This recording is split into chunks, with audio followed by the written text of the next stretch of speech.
is what we call the duration gap models. You can see that on your left hand side is the changes in the value of the equity. Okay, changes in the value of the equity. And for this one, it can be categorized into three effects or three groups. The first one, here this one, we call it the level rate adjusted duration gap. Okay, level rate adjusted duration gap. This is the first component. Sorry, this is the first component of the duration gap model. And the second component, which is this one, it is the size of the financial institution. Okay, this one stands for asset. A here stands for asset, the asset value. Okay, the asset value. And the last component, this one is the interest rate shock. So for this one, you can see from the next slide, which is the summarizations of what I just taught. For this one, level rate adjusted duration gap. This metric represents the mismatch between the duration of the portfolio of the asset and the duration of the portfolios of the liabilities.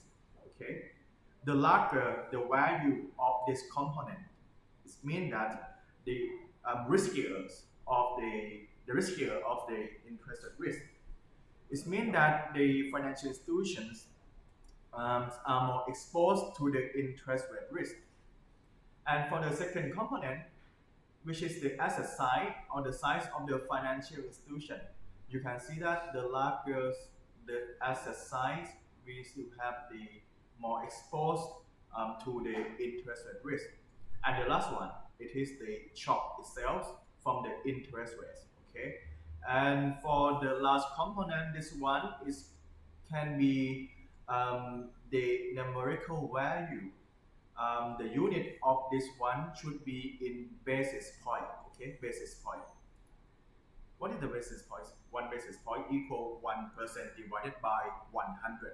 Okay, you divide 1% into the 100 part. Okay, that is also about the duration gap model. And for this one, I would like you guys to see this one. This is our new topics of today. This is the topic that continues from the last lectures. Okay, now let's see this one carefully. In this table, you can see that the first column is the duration gaps. Okay, the gap here stands for the level rate adjusted duration gap.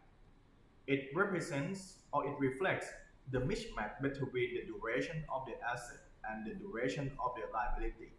This is the first column. And for the second one, this one change in interest rate. For the second column, it is the interest rate shock. Okay, delta R over 1 plus R. Delta R over 1 plus R. And for the third column, which is this one, change in the asset value. Okay, change in the asset value. This is the changes in the value of your asset side. Okay, changes in the value of your financial institution's asset.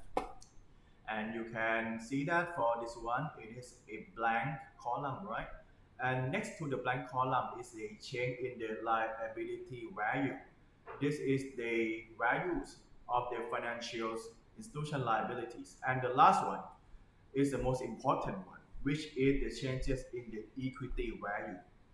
When we're talking about equity, we can use the word net worth, capitals, or equity. We use these vocabularies in the Chinese. Okay. Now let's see. For the first one, the first row, you can take a look at the equation here, the above equation, which is this one. If you don't like this version, you can use this version here. I just translate equation into human language. Okay, the first one is the level adjusted, exercise, and interest rate shock. Now let's see. For the gap here, for the first columns, if we have the positive value of the D gap. What does it mean for this one? What does it mean? When D gaps greater than 0, what does it mean? What is the story behind the greater than 0? Can you tell me, please? It seems to me that everyone just doesn't know that we have a class today, I think. But anyway, let's see. Can you give me the rationale behind this one? D gap greater than 0. What does it mean? You can refer back to the equation for the D gap. D gap itself here equal the difference between the dA, right? dA. What is dA? dA is the duration of the portfolio of the assets, okay? The duration of the portfolio of the assets. So, we have the difference between the dA and dL here. dL is the durations of the portfolio of the liability, okay? The difference here shows the gap, okay? Show the gap. In a nutshell, a gap means the difference between two metrics here. And when the gap is greater than 0, it means that the dA is greater than dL. Okay, the dA is greater than dL. So the gap here greater than 0, it means dA is greater than dL. Okay, dA is greater than dL. When dA is greater than dL, it means that the value of the asset, is more sensitive to the changes in the interest rate shock. Okay, it's more sensitive to the changes in the interest rate shock. It is more sensitive compared with the value of the liabilities. So you can see for this one, suppose that the interest rate goes up. The value of the assets goes down. And the value of the liability also go down too. Okay, this refers from the previous class. However, the size of the effects in asset is greater than the size of the effects in the liabilities Okay, so for this one, you can see that I think it would be better to go this one. Oops.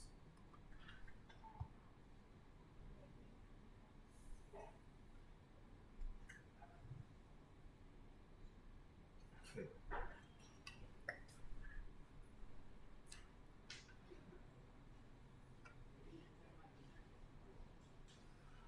Okay, when we have the gap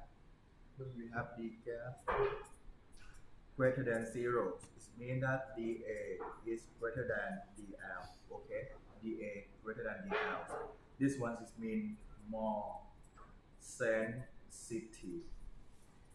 Sensitive to what? Sensitive to interest rate shock. Okay, so when the interest rate goes up, the asset and liabilities, the value of the assets go down. However, it go deeper than the values of the liabilities. Okay, it go deeper than the values of the liabilities.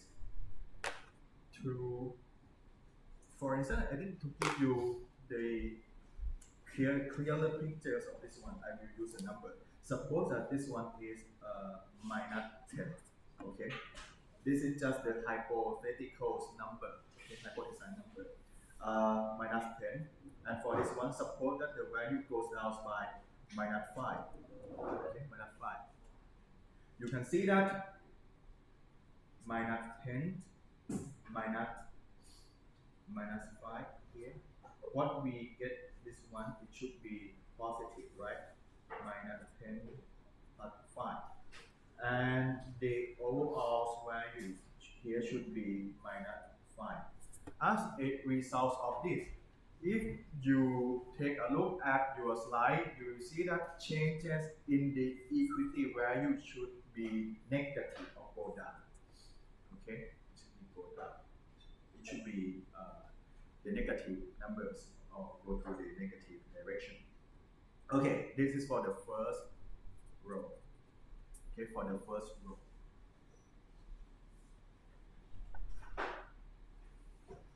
Let me get back to the slide.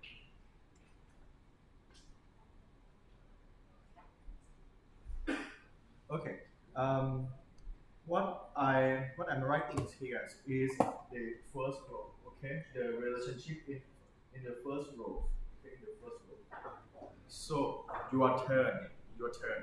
Can you explain the here row number 3 when we have the d gap less than 0? When we have d gap less than zeros, why is when the interest rate goes up, we have the changes in the equity values goes up too. Why? Could you please write it down? I think I will walk around your class and I will see whether you can do it or not.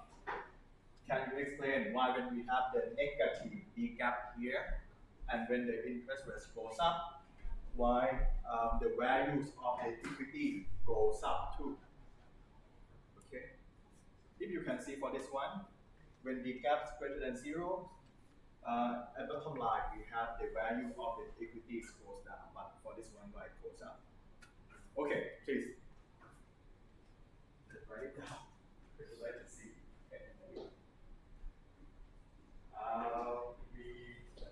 We are in somewhere between the last class and the new topic.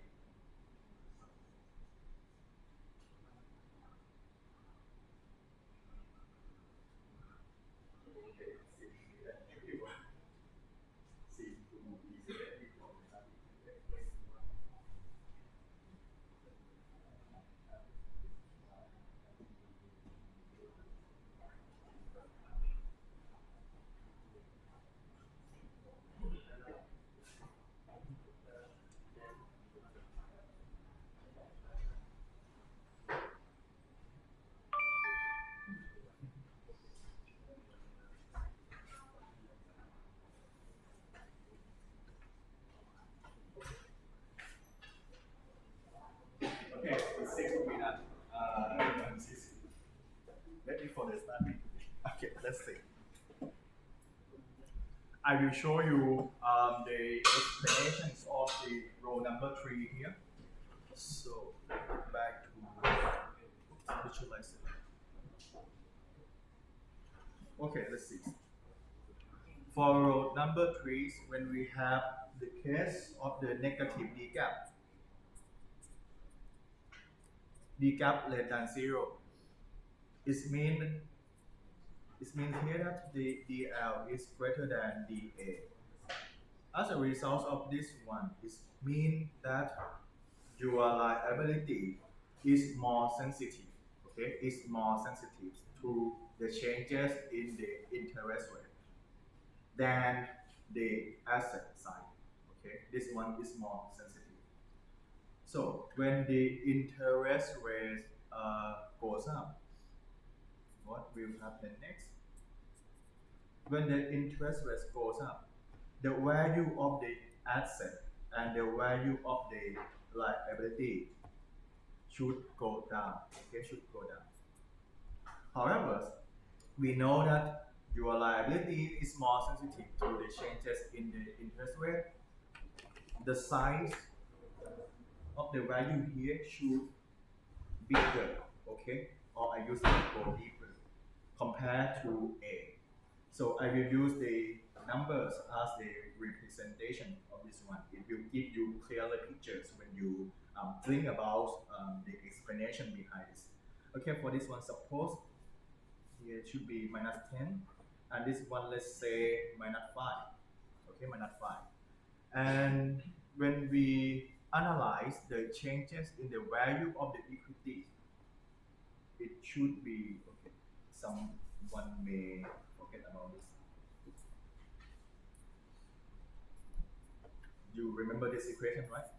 Changes in the equity equal changes in the asset minus changes in the liability. Okay, changes in the liability.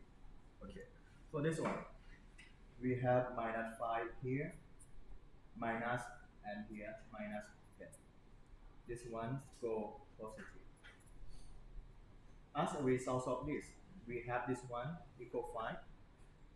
That is why we have delta E greater than 0. Okay, that is why we have delta E greater than 0 for this one. Or if you take a look at your PowerPoint, you will see that the last column is used the word up. Up because we have delta E greater than 0. That is our how this. Okay, that is also this one.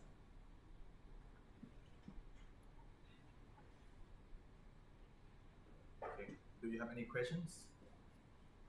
Do you have any questions based on this explanation? If you have any questions, please. Okay.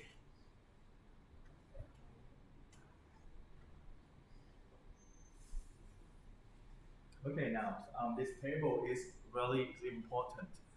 For the last semesters, I think I just give these ones as the quiz for the students in the class. So you should make sure that you fully understand the story behind each row. Okay, the story behind each row. Okay, I will move on to the next slide. Okay, now we will be talking about the durations and its application in the real world. In fact, I would like you guys to think that you guys now are the managers, okay, the managers of the financial institution. And when you are the managers of the financial institution, you have to manage your asset and to manage your liabilities. When I talk about the asset and the liability, I mean the portfolio of asset and the portfolio of the liabilities. You have to manage the maturity, okay, the maturity of each side. And how can you manage the maturities of the portfolio of the asset and the portfolio of the liability? You can use the duration gap or the gap here, or this one, okay, in the equation. dA minus the level rate multiplied by dm. This one will be the metric that will give you the idea of the status of your portfolio and of the asset and the portfolio of the liabilities. I mean, in terms of the interest rate risk. If this one, if this term, if this term is greater, it means that your balance sheet is more exposed to the interest rate risk. Okay, so because this one, if it's larger, it means that there is a large degrees of the mismatch between the asset side and the liability side. So this one we can use it as the index to give you the information about the big pictures of the interest rate risk in terms of your risk management. Okay. Okay, for this one, you can use the duration gaps as a indicator. Okay, to analyze your management of the maturity between the portfolio of the asset and the portfolio of your liabilities.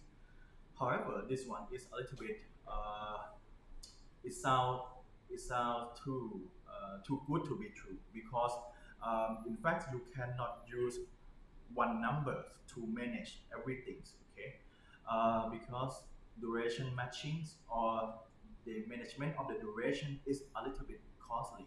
Why? As you can see, you can read from the slides.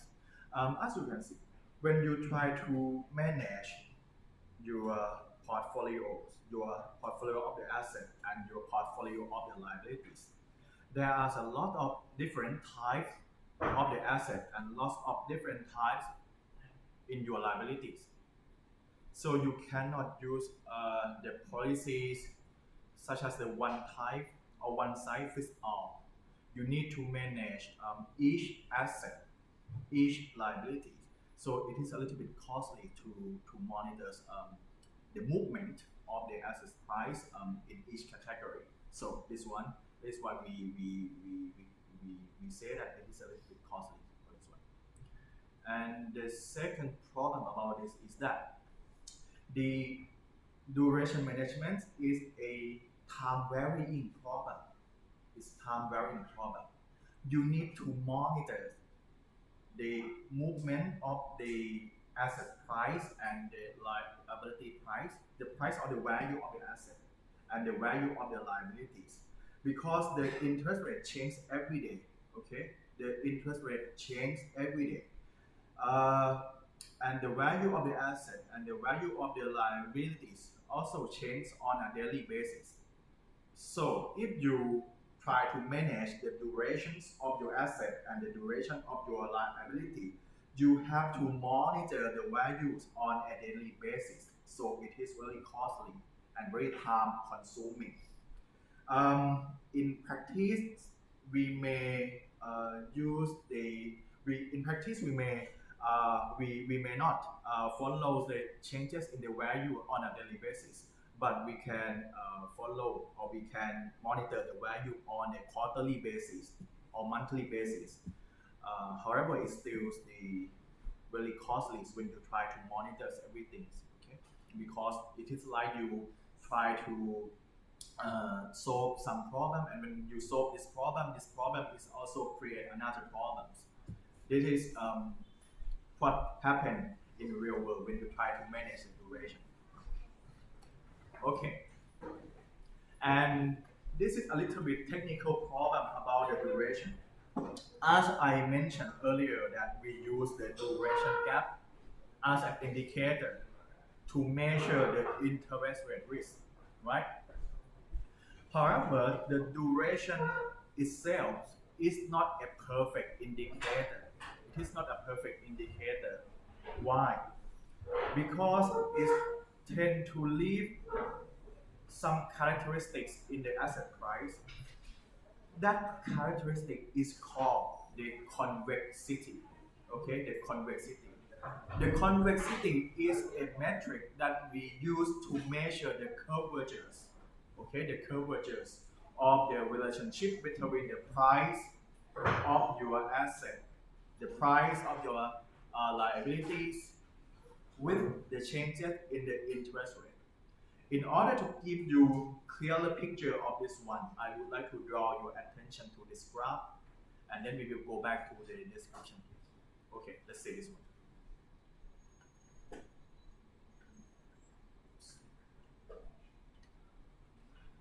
Okay, on the vertical axis, it is the price. Okay, the price here is the value of the asset, and the value of your liability. But the asset here, I mean the portfolio. Okay, the portfolio of the asset, the portfolio of your liability. So this one represents the value. Okay, the value. And here on your horizontal axis, it is the interest rate chart. Here stands for interest rate. But I would like you guys to think about it as the interest rate chart. Okay, as your interest rate chart. If we take a look at this graph without this linear line, you can see that the relationship between the value of the security and the interest rate here is tend to exhibit the negative relationship. When the interest rate here goes up, the price or the value of your security go down. And when the interest rate here goes down, the price or the value of your security will go up. Okay, this is the trade-off between the price or the value and the changes in the interest rate. Okay, now I think it would be better to write it down somewhere here, because you may follow. You are able to follow this one. Okay, let's see. If we take a look at this panel, this one is the price. The price here represents the value. Okay, the value. This one stand for the interest rate. If you use this vertical axis as the price and the horizontal axis as the interest rate, you will have the negative relationship here. Okay, the negative relationship here. When the interest rate goes up, let's say R1 to R2, the price or the value of your securities or the value of the portfolio will go down. And when this ones go down, this ones goes up. Okay. Now I will modify this graph a little bit. You can see for this one.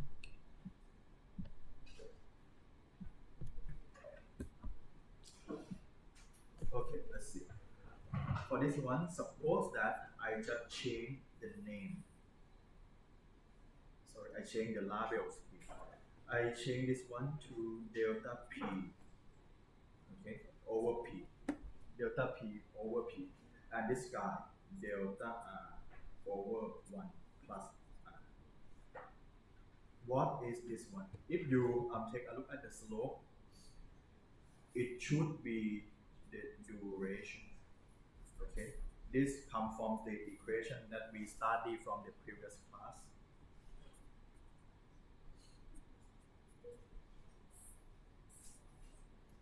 This is your duration. Okay, your duration.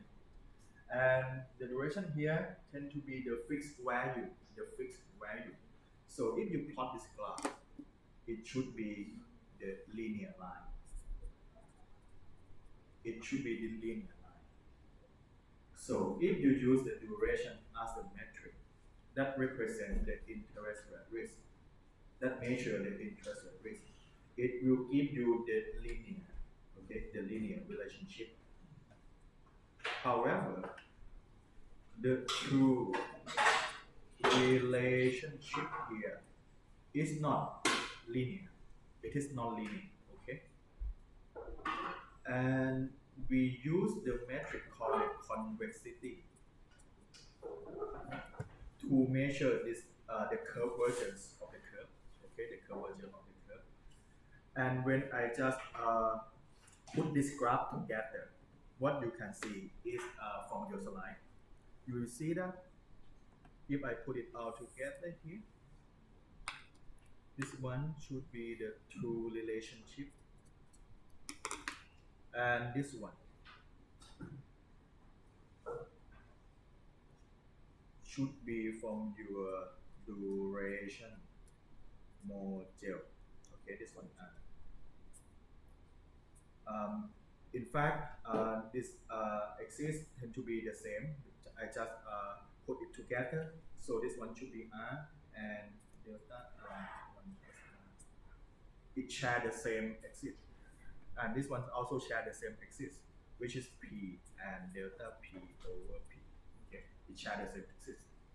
So what do you see is, suppose that we start from this point. Let's say point A. Okay, point A. And when the interest rate goes up to point B, point B. Let me draw a new one because this one may not clearly show you what I try to explain.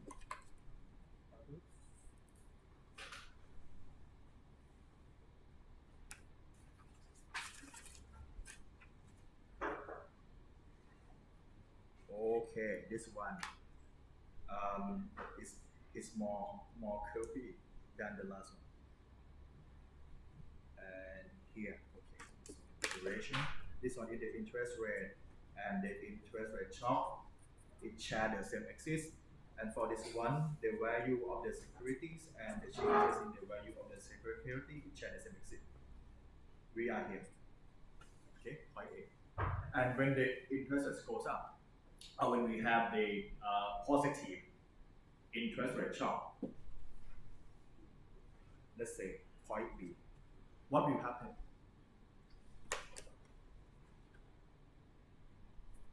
The value of the asset or the value of the liabilities or the value of the security will go down. Okay, it's go down. However, there are 2 points here. This one let's say A prime. Okay, this one is B prime 1, and this guy here is B prime 2. This is from the true relationship. Okay, the true relationship. It is what happened in the nature. Okay, and for this one, point B. This point implied by duration module. Is implied by the duration module. This is the value that you can compute from your module. The value that you can compute from the module. As you can see from the graph, the value from your duration modules tend to over predict the two relationship. Okay, is over predict the true relationship. Why? Because this point here should be the real value. Okay, the real value, or it is a value that should happen in reality or in the natures. Okay, in the natures. But this one, it is from your lab. When you compute or when you build your model, it is like you experiment in your lab. You can see for this one, it is the value that you can compute. So the value here is go down. Okay, it's go down somewhere here deeper than the true value should be. So the value from the duration tend to over predict the true value. Okay, over predict the true value. Okay, let's see on the opposite side for this one. Suppose that the interest rate goes down somewhere here. Let's say point C. Okay, point C. For this one, as you can see from the chart, oops, would you mind if I just correct my drawing here somewhere? Okay, sorry for this one. Okay, this one. You can see that for this one, when we are here at C, this is the value that we tend to have from the duration module. Okay, or the value implied by your duration modules. And this one here, C prime 2.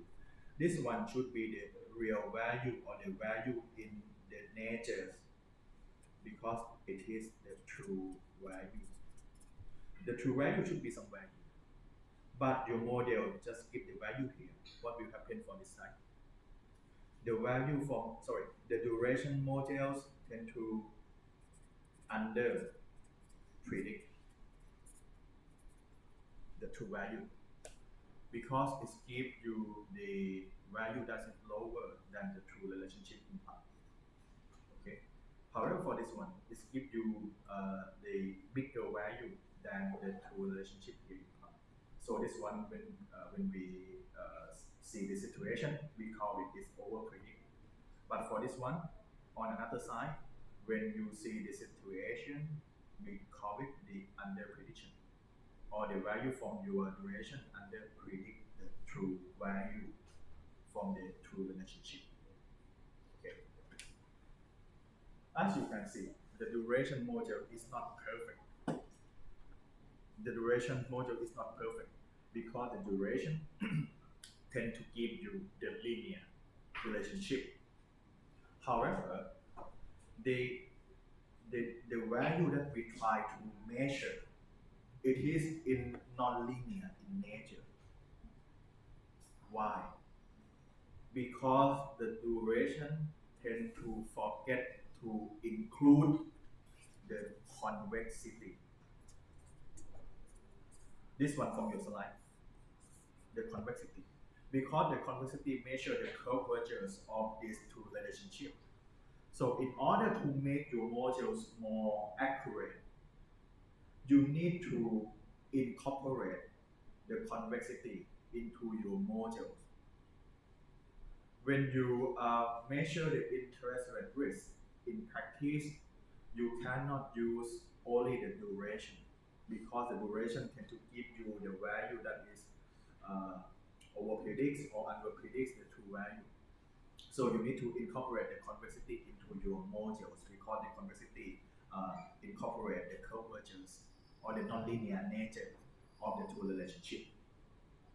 And when you try to compute the convexity, you have to implement what we call the Taylor series expansion. Have you ever heard about this one before? In your FN211, I think.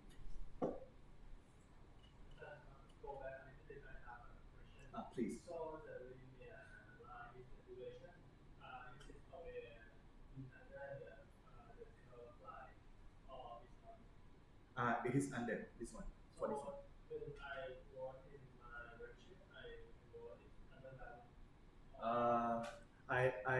You cannot use the word undervalue, I think, because when we use the word undervalue or overvalue, I think it means, in my opinion, I think it means that when you try to pricing something, when you suppose that you try to value, but give the valuation of the equity.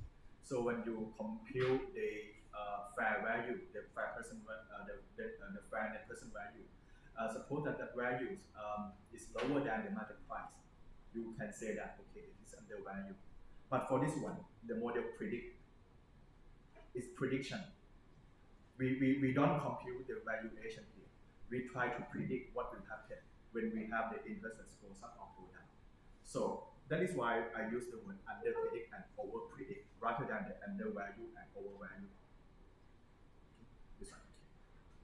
If you have any question, please about this one. Okay, thank you. For the convexity, we can use the Taylor series expansion. However, I will not teach you in this class because this one is a FN251. If you would like to know more about the convexity, you can study it in the fixed income. I don't know, I'm not sure about the fixed income in the curriculum. I'm not sure whether it's FN4 or FN3 something, not sure about this. Fixed income analysis. Okay. If you study the fixed income, it will talk a lot about the convexity because we need to incorporate these characteristics into your modules. Otherwise, you will not have the accurate value of the one that you try to predict. Okay, you try to predict. Okay, so this is the shortcomings of the uses of the use of the duration modules. Okay, because the duration gives you the linear relationship, while the true relationship is non-linear. So this is the problem here. Okay, do you have any questions? Okay, let's get back to your slide. Or if you have any question, you can come to talk to me after the lecture. Okay, thank you. Now, this one is what I try to explain. And if you cannot catch what I say, you can read from this because this one is the narrative of what I try to explain to you. Okay. Okay. Anyway, I will try to highlight this sentence. You can see for this one, the duration module predict symmetric effect. Okay, symmetric effect. For the word symmetric effect here, I mean the linear relationship. Okay, the linear relationship for the rate increase and decrease in the bond price. In fact, it is not only the bond price. It's only it doesn't only mean the bond price. It means the value of your portfolio of your asset, your portfolio of your liability too is also applied. Okay, for this one. So you need to include or incorporate the convexity into your model in order to make it more accurate. And one thing that you can observe from this graph, you can see that suppose that we have a very little change or the infinitesimal change or the incremental change of the interest rate. You can see that for this one, if you step somewhere here, okay, somewhere here, you can see that if we have a very little change or very small change, the duration is still accurate. Okay, the duration model itself is still accurate if we deal with a small change, okay, very small change in the interest rate. However, when we have the larger or bigger change of the interest rate, the duration tend to give you the inaccurate value.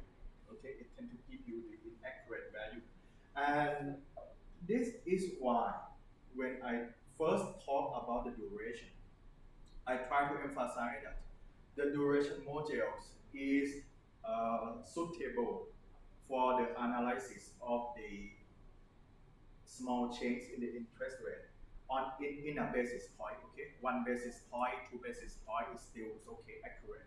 However, when it changes 100 basis point, um, or the 200 basis point, it is in the case that the central bank try to lower the interest rate 1% of or 0.5%. In that case, the duration tend to give you the inaccurate prediction. Okay, so it is good for the small changes in the interest rate. Duration work best for that case only.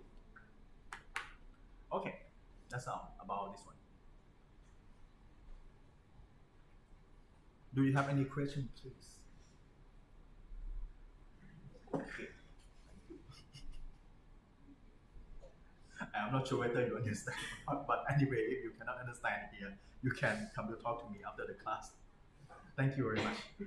Okay, let's go next for the next slide. Okay, this one I just put it as your supplementary. You can see that we are here. You can see from the TU model. We are somewhere here, okay? So this one in the exercise, I will talk about it in a few minutes. But if you cannot catch how to calculate the duration, you can come to this slide. It is like your supplementaries. This one show you how to calculate the duration in details. I think I talked about it already, but I would like to emphasize it again. This one, duration, and the way that we calculate the duration. You can consult this one in your free time. Okay, let's get back to our exercise. This one.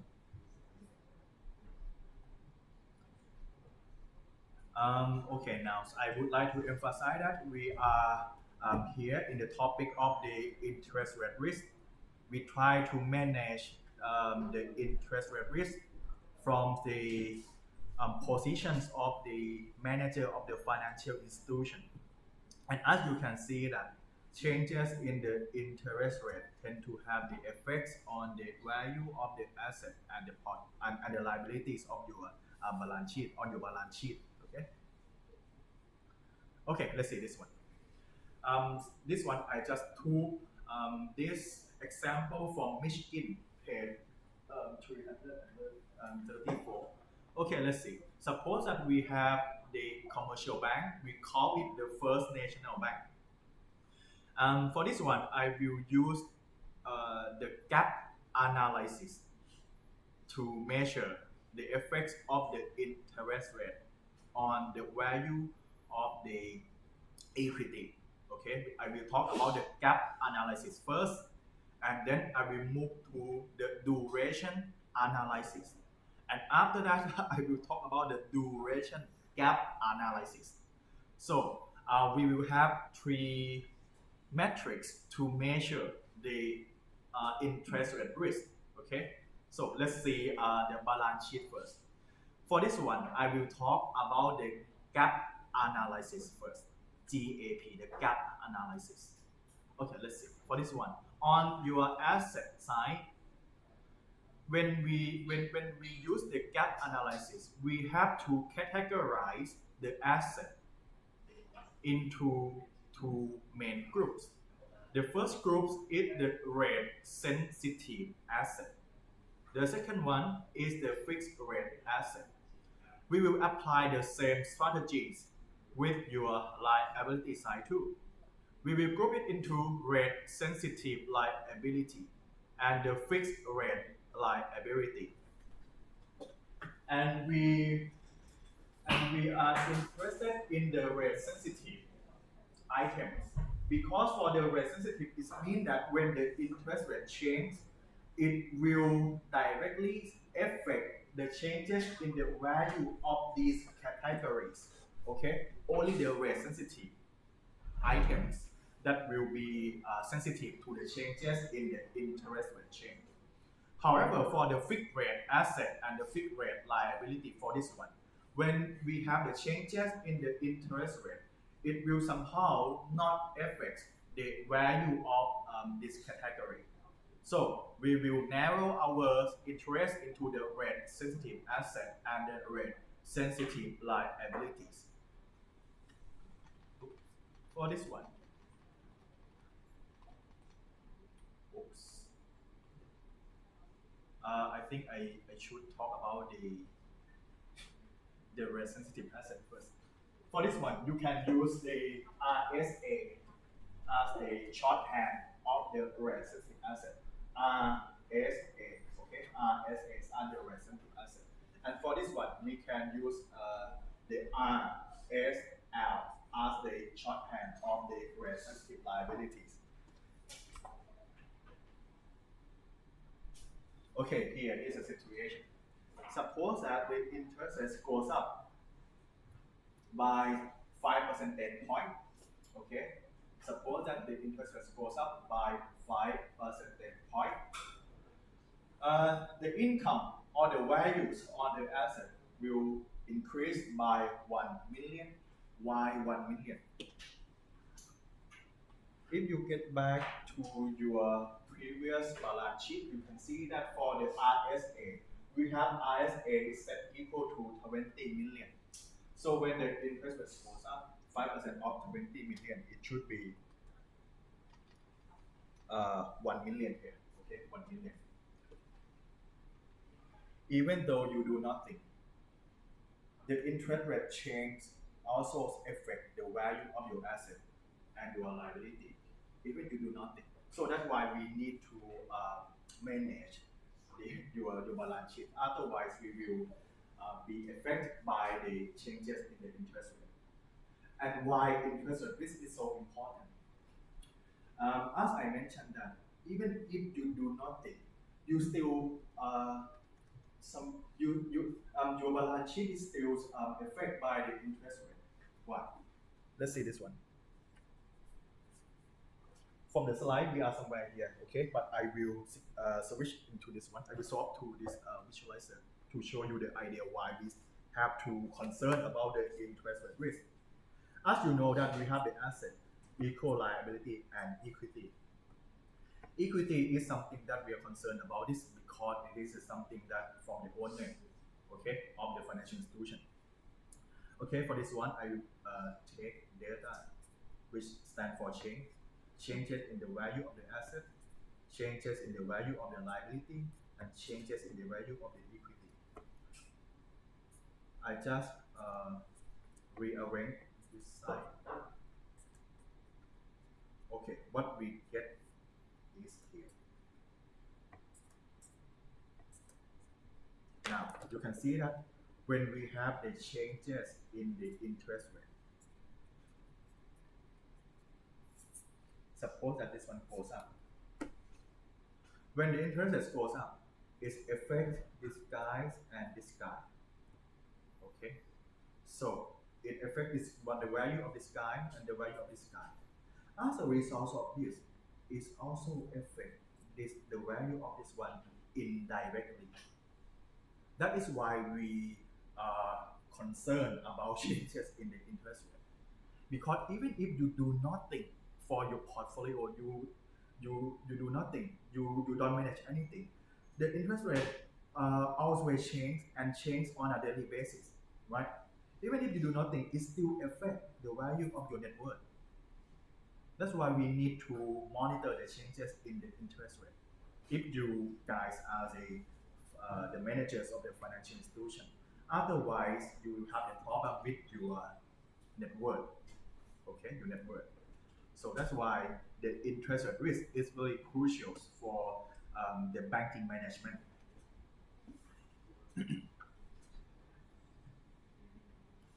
Okay, can I get back to my slide?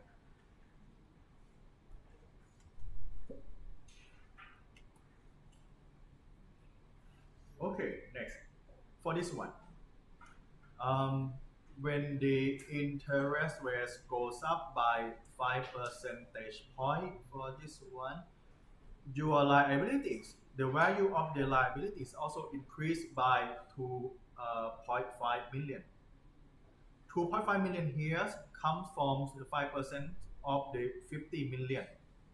50 million is the value of your rate sensitive liability or RSL.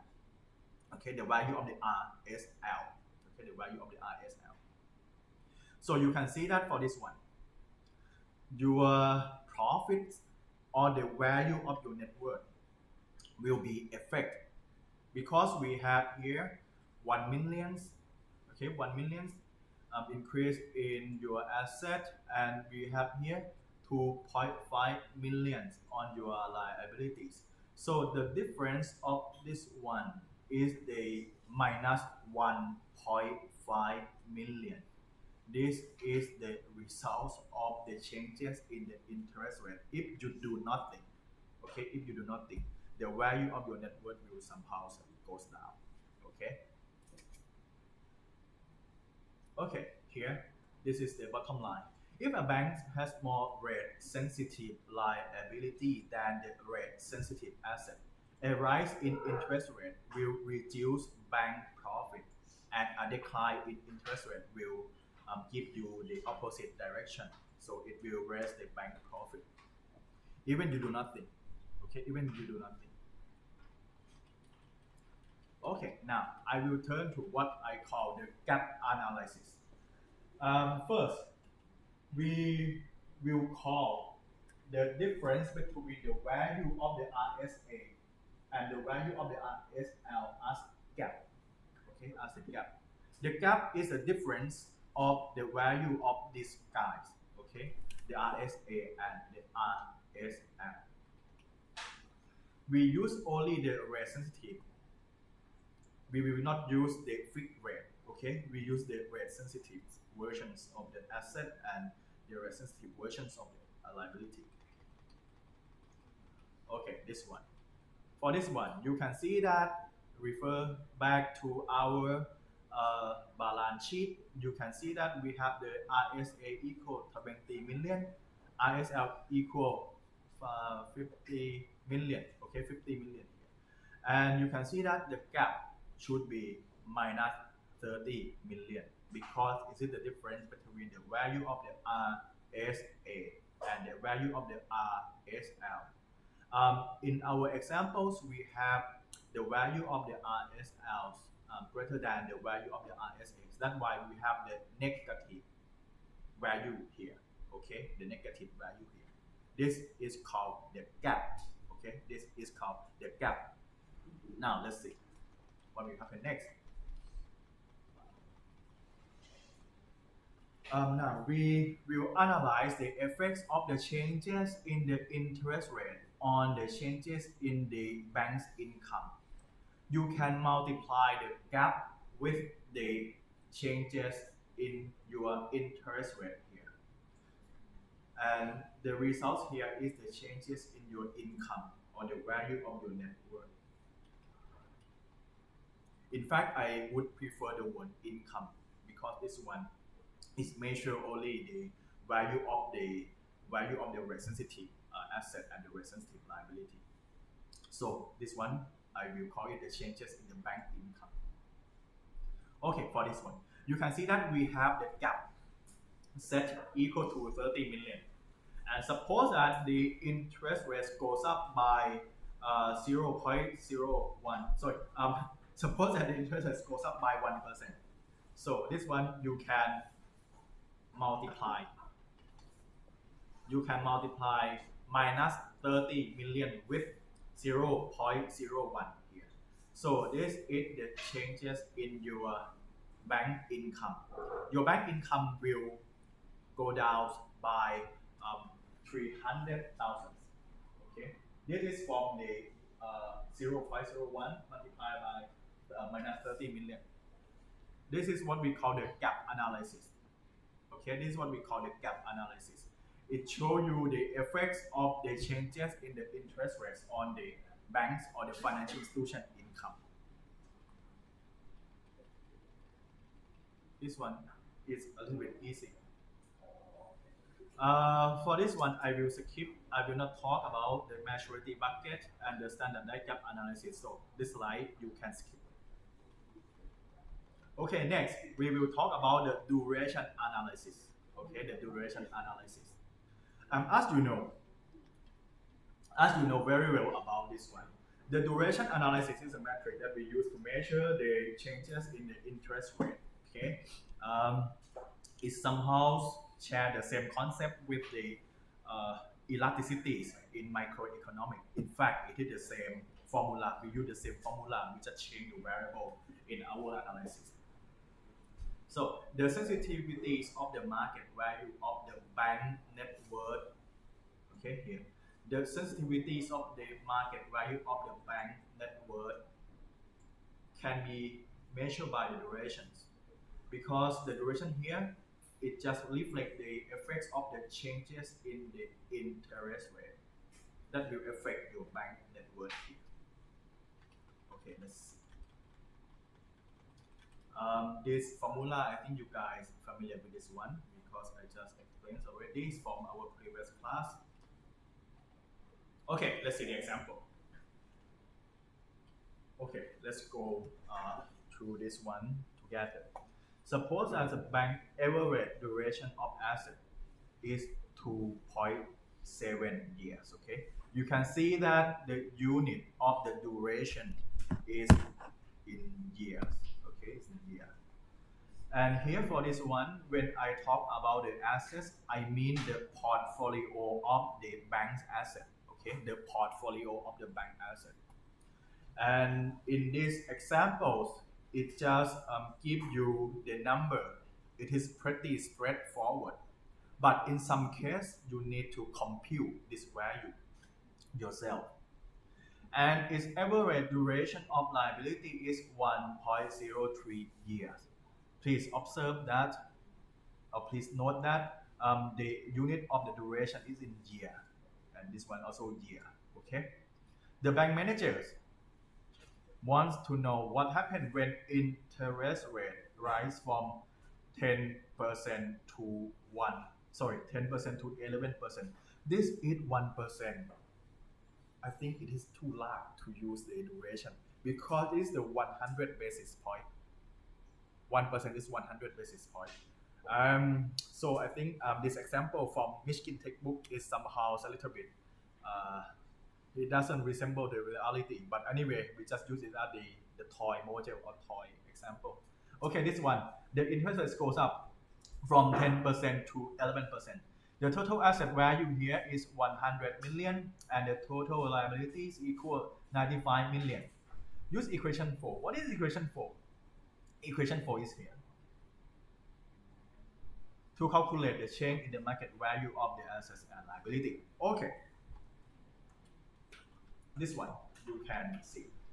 First, we will compute the values or the changes in the value of the portfolio of your asset. As you know that we have the total asset here equal 100 million. Okay, 100 million. The market value of asset will fall by 2.5. Why 2.5? Here is the derivation of the answer. You can see that we have here the formulas of the durations. Okay, the duration here is equal to 0.7. This comes from your examples. Okay, 2.7 here. And we have the changes in the interest rate with each delta I equal the difference between 0.11 minus 0.10. So you will get the 0.01 here, okay, 0.01 here, which is 1% or 100 basis point. And the interest rate at your starting point here is the 10%. So note this point carefully because a lot of students miss in the final exam. For this one, I should be 10%, not 11%. Okay, you use the starting point or the initial point of your interest interest rate. In this example, the interest rate is set to start from the 10% first, right? And then it goes up to 11%. So I here is set to 10%, not 11%. Okay, 10%. And for delta I is the difference or the difference of the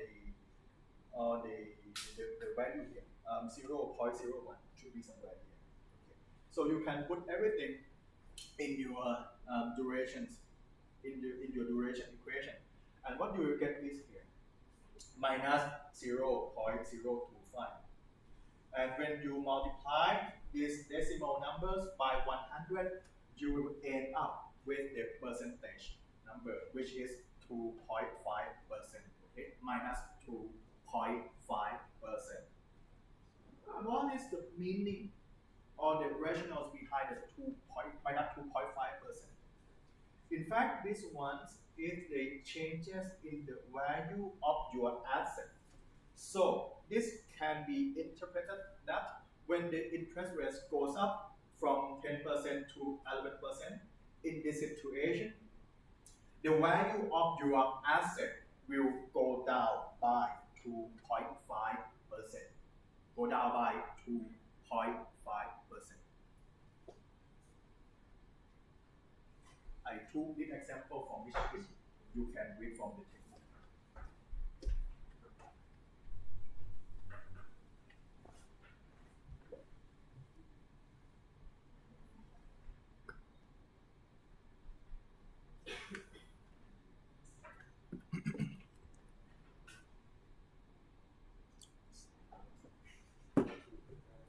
Okay, now let's move on to the next slide.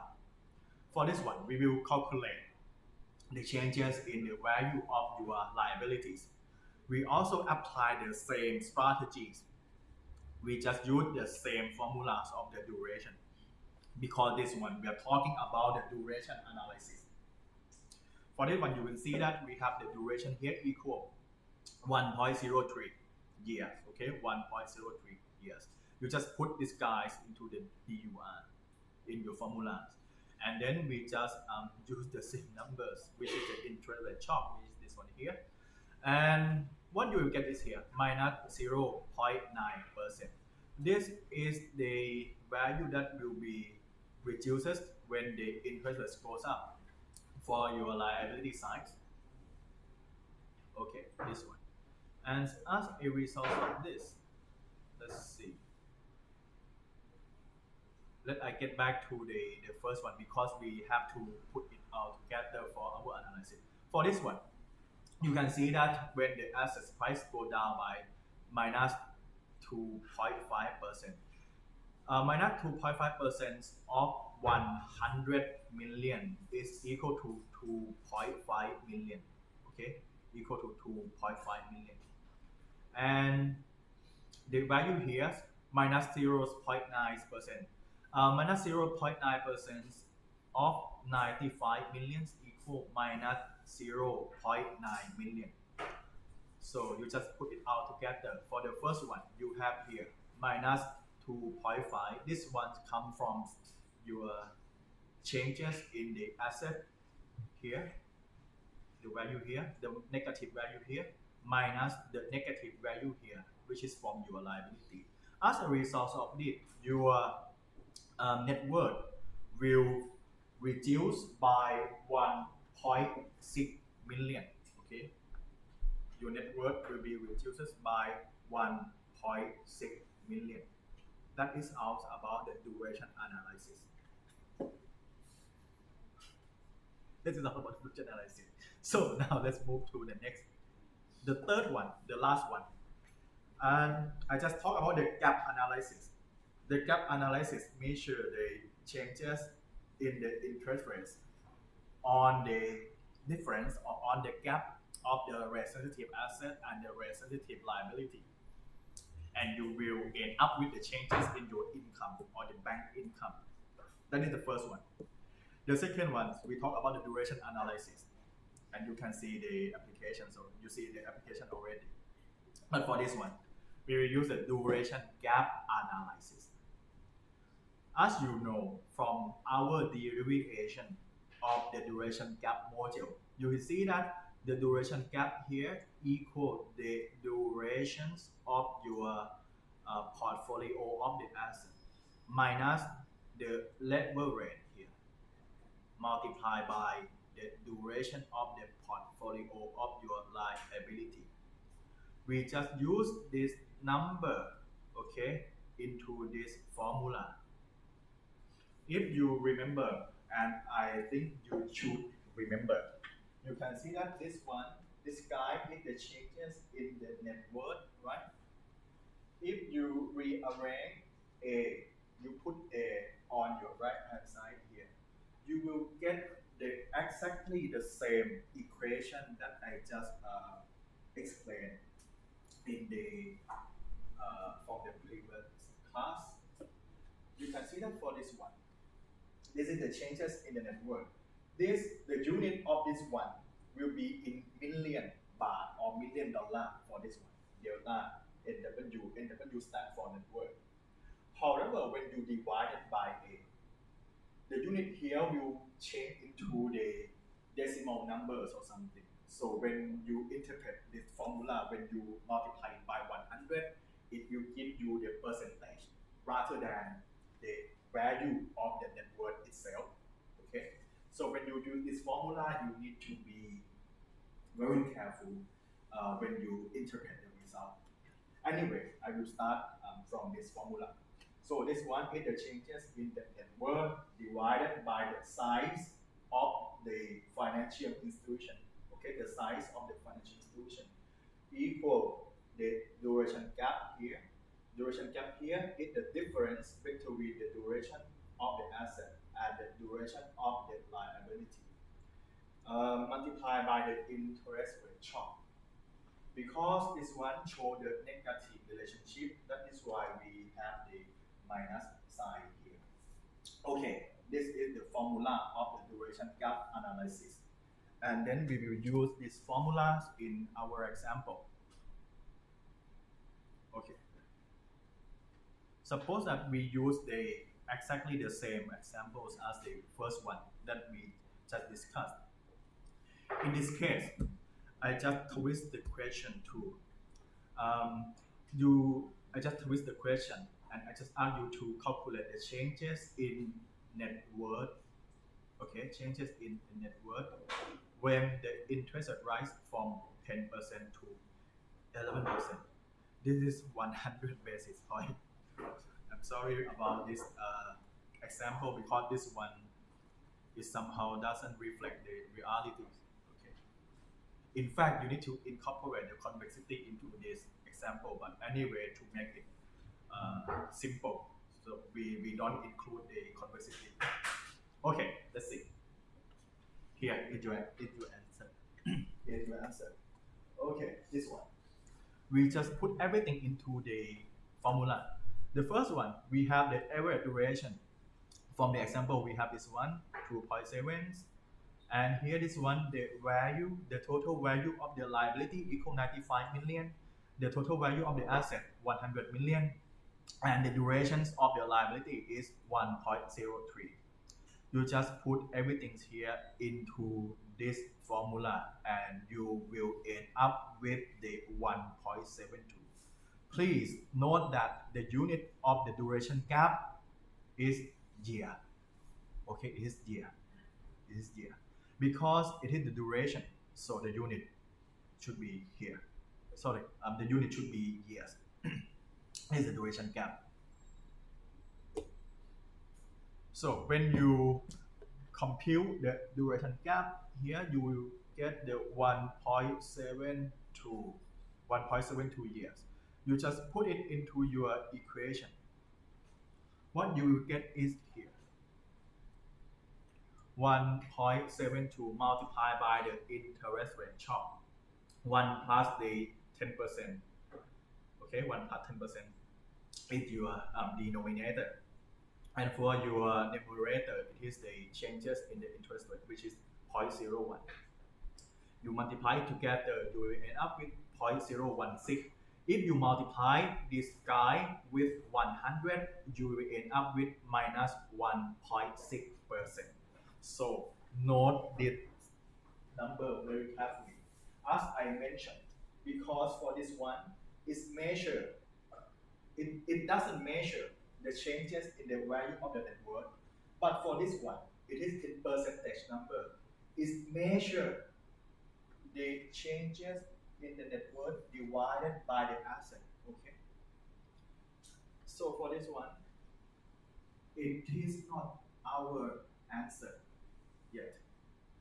Because what we would like to know is the changes in the net worth, not the proportion of the changes in the net worth with the asset. So what you have to do next is to multiply minus 1.6% with A. Oops, no break. Sorry for this one. You just flip A into here, minus 1.6% multiplied by A. A here is the 100. So for this one, it is minus 1.6% multiplied by 100 million.